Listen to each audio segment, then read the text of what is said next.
హర నమ పార్వతీపతయే హర హర మహాదేవ హర శంభో శంకర పాహి మాం పాహి మాం పాహి మాం ప్రభో శ్రీ వెంకటరమణ గోవింద గోవింద.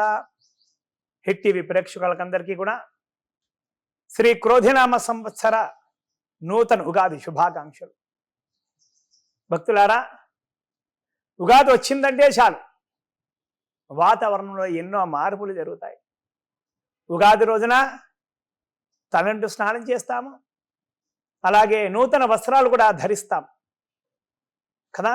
అలాగే ఇంట్లో దీపారాధన, దేవతార్చన, అలాగే సమీపంలో ఉన్నటువంటి ఏదైనా దేవాలయానికి వెళ్ళి భగవంతుని యథాశక్తిగా పూజించడం, అర్చన కానీ అభిషేకాలే కానీ లేదా భగవంతుడి యొక్క నామపారాయణ కానీ ఏదైనా సరే మనం చేస్తాం కదా.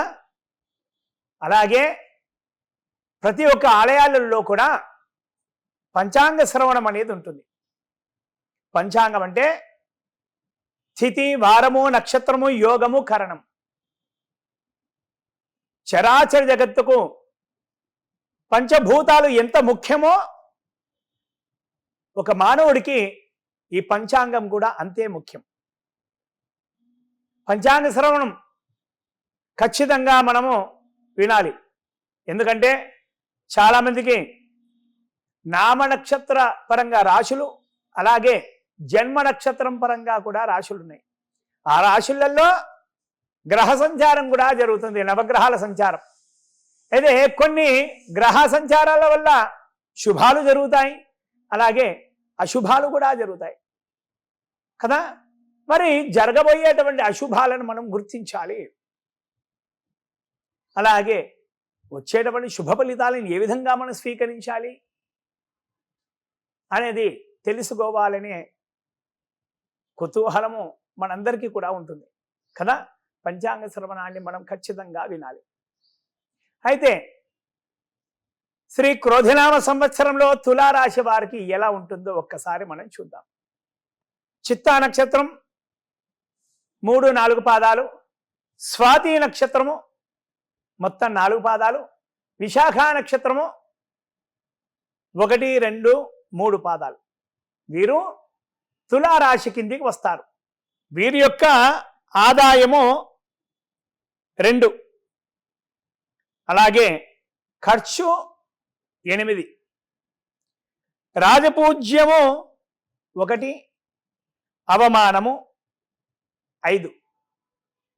మరి వీరికి ఈ సంవత్సరం ఏ విధంగా ఉంది అంటే కనుక విశేషంగా చెప్పుకోవాలంటే కనుక గురుబలము లేదు.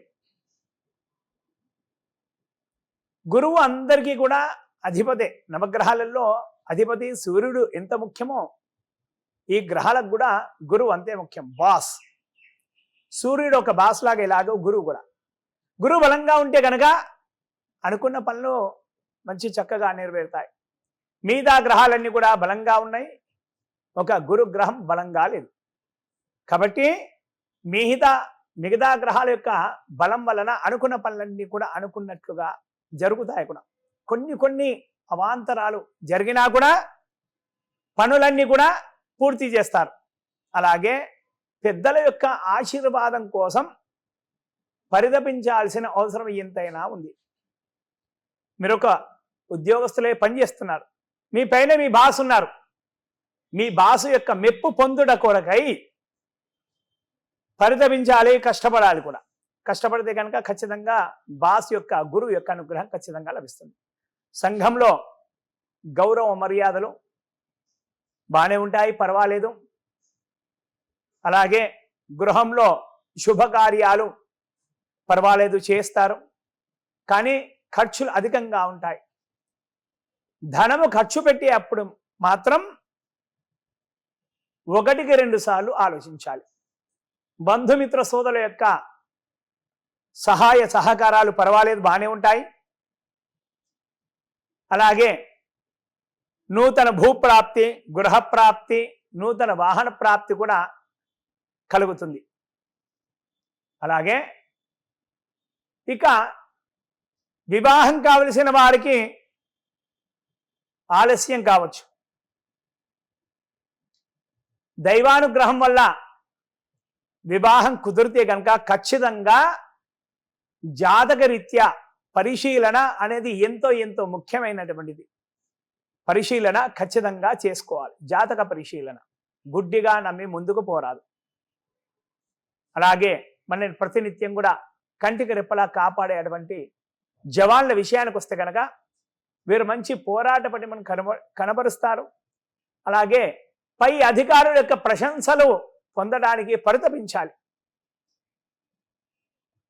పై అధికారుల యొక్క ఒత్తిడి ఉంటుంది, వీరికి అధిక శ్రమ కూడా ఉంటుంది. మానసికంగా దృఢంగా ఉంటారు, అయినా పని ఒత్తిడి ఉంటుంది, అధికారుల ఒత్తిడి కూడా ఉంటుంది. అవార్డులు రివార్డులు వచ్చే అవకాశాలు కూడా ఉన్నాయి. తెలివిగా వ్యవహరిస్తే కనుక ఖచ్చితంగా అవార్డులు రివార్డులు అందుకుంటారు. వీరు కూడా బంధుమిత్రుల యొక్క సహాయ సహకారాలన్నీ కూడా పుష్కలంగా ఉంటాయి. అలాగే ప్రతినిత్యం మనకు అన్నం పెట్టేటువంటి రైతన్నల విషయానికి వస్తే కనుక వీరు వేసినటువంటి 2 పంటలు కూడా ప్రతి ఒక్క పంట కూడా చేతికి అందుతుంది. దళారుల మధ్య ఇరుక్కుంటారు. అప్పుడే ఒక దళారికి అమ్ముదామని అనుకుంటాం, ఆ తర్వాత ఇంకో దళారికి అమ్ముదాం ధాన్యం అని అనుకుంటాం. అక్కడ ఎటు కాకుండా సమస్యల్లో చిక్కుల్లో ఇరుక్కునే అవకాశాలు కూడా కనిపిస్తాయి. అక్కడ కొద్దిపాటి జాగ్రత్తలు పాటించాలి. గృహంలో శుభకార్యాలు కూడా నెరవేరుతాయి. ధనము నీళ్ళలా ఖర్చు అయ్యే అవకాశాలు కూడా ఉన్నాయి. బంధుమిత్ర సోదరుల సహాయ సహకారాలు కూడా పర్వాలేదు అన్నట్టుగా ఉంటుంది. కొన్ని సమయాలలో చికాకులు పెరుగుతూ ఉంటాయి. వాటి కోసం మనము కొద్దిగా ఆలోచించి శాంతంగా ఉంటే చాలు. చికాకులు సమస్యలు అనేవి వాటంతటవే ఎలా వచ్చాయో అలాగే వెళ్ళిపోతాయి. కౌలుదారులకు కూడా ఇలాగే ఉంటుంది. ఒక్కో సమయానికి రుణాలు చేయవలసిన అవసరం కూడా ఉంటుంది. ఒక్కో సమయానికి రైతులు రుణాలు చేయవలసిన అవసరం ఉండదు. రుణాలు చేసినా కూడా ఎంత కష్టపడైనా సరే ఆ రుణాలను తీర్చేస్తారు. అలాగే ప్రభుత్వం నుంచి వచ్చేటువంటి పథకాలు రైతులకు ఏవైనా ఉన్నాయంటే కనుక అవి రావడంలో కొద్దిపాటి ఆలస్యం కూడా జరుగుతుంది. ఆ పథకాలు మీకు అందవచ్చు, అందకపోవచ్చు. అలాగే ఉద్యోగస్తుల విషయానికి వస్తే కనుక ఉద్యోగస్తులు కూడా బ్రహ్మాండంగా ఉంది. యోగకాలం అనే చెప్పుకోవచ్చు. గురు యొక్క అనుగ్రహం లేదు అంటే మీ పై అధికారులు ఉన్నారు కదా, వారి యొక్క మన్ననలు పొందాలి ఖచ్చితంగా. కష్టే ఫలి సుఖి, పని ఒత్తిడి ఉంటుంది. ఉద్యోగుల యొక్క సహాయ సహకారాలు కూడా ఉంటాయి. అలాగే అవసరమైతే కనుక మీ పై అధికారులు మిమ్మల్ని సుదూర ప్రాంతాలకు బదిలీ చేసేటువంటి అవకాశాలు కూడా ఉన్నాయి. నిరుద్యోగులకు పర్వాలేదు అన్నట్టుగా ఉద్యోగం వస్తుంది. కాంట్రాక్ట్ ఉద్యోగస్తులకు కూడా పర్మనెంట్ అయ్యే అవకాశాలు అంతంత మాత్రమే. అలాగే ప్రైవేట్ ఉద్యోగస్తులు కూడా ఆలోచించి మరొక కంపెనీకి మారాలని అనుకుంటే కనుక అక్కడ ఏదే కంపెనీ అయితే ఉందో అక్కడ కన్ఫర్మ్ జాబ్ అంటేనే మారాలి. గాలి వార్తలు అసలు నమ్మరాదు. కన్ఫర్మ్ జాబ్ అక్కడ నాకు ఇంకో కంపెనీలో అధిక జీతంతో వచ్చిందంటేనే మారితేనే మంచిది, లేకపోతే కనుక కష్టమవుతుంది. అలాగే రాజకీయ నాయకుల విషయానికి వస్తే కనుక వీరి కష్టాన్ని అనుసరించి వీరికి మంచి ఫలితాలే వస్తాయి. కానీ అధిష్టాన వర్గం దగ్గర మార్కులు తక్కువగా వస్తాయి. వీరిపైన అధిష్టానం వారికి లేనిపోని చెప్పే వాళ్ళు చాలా మంది తయారవుతారు. అధిష్టానం వీన్ని గుర్తించడం కొద్దిగా కష్టతరం అవుతుంది. ప్రజల్లో ఆదరణ కూడా కొద్దిగా తగ్గే అవకాశాలు ఉన్నాయి. పోరాడితే కనుక న్యాయం ధర్మం మీ వైపే ఉంటుంది. పోరాడితే కనుక ఖచ్చితంగా ఫలితం వస్తుంది. కాబట్టి రాజకీయ నాయకులు కొద్దిగా పెద్దవారి యొక్క అనుభవజ్ఞుల యొక్క సలహాలు తీసుకొని ముందుకు వెళ్తే కనుక అనుకున్న పనులు అనుకున్నట్లుగా జరుగుతాయి. అలాగే సినీ రంగం కళాకారులు, media, print media, electronic media వీరిని పరిశీలిస్తే మాత్రం వీరికి కూడా అంతంత మాత్రంగానే ఉంది. మిశ్రమ ఫలితాలే, 50-50. వీరు కూడా కష్టపడితే కనుక కష్టపడినటువంటి ఫలితం ఎక్కడికి పోదు. సినీ రంగంలో ఉన్న వారికి నూతన అవకాశాలు అంతంత మాత్రంగానే ఉంటాయి. వచ్చినటువంటి అవకాశాలు సద్వినియోగపరచుకోవాలి. నటులు నటనా నైపుణ్యాన్ని ఖచ్చితంగా ప్రదర్శించాలి, కష్టపడాలి.